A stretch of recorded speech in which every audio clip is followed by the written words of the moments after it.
Amaro po pala isang coin collector from Camster, tutulungan din niya tayo.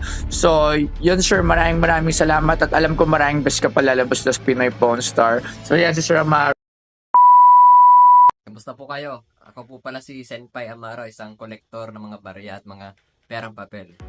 Ngayon po, pag-usapan naman natin yung isa rin sa pinakasikat na o nagte-trending sa mga pages dito sa Facebook regarding sa 20 pesos na lagpas value daw po.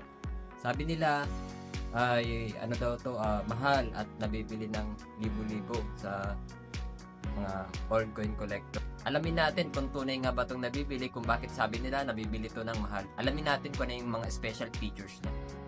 Ang 20 piso coin na barya ay ginawa noong 2019 hanggang 2021 lamang.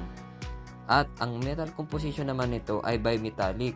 Sa gitna ay nickel-plated steel at samantalang sa outer side naman ay bronze-plated steel ring.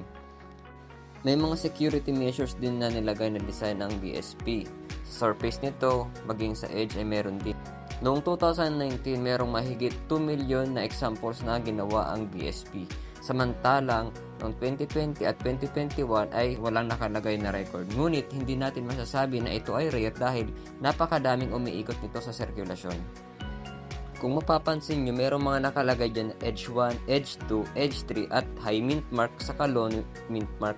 Yan yung mga varieties nila. Kaya makikita nyo, dyan sa may nakalagay na XF, EU at UNC ay nadadagdagan yung pressure niya bukod sa intrinsic value niya na 20 pesos.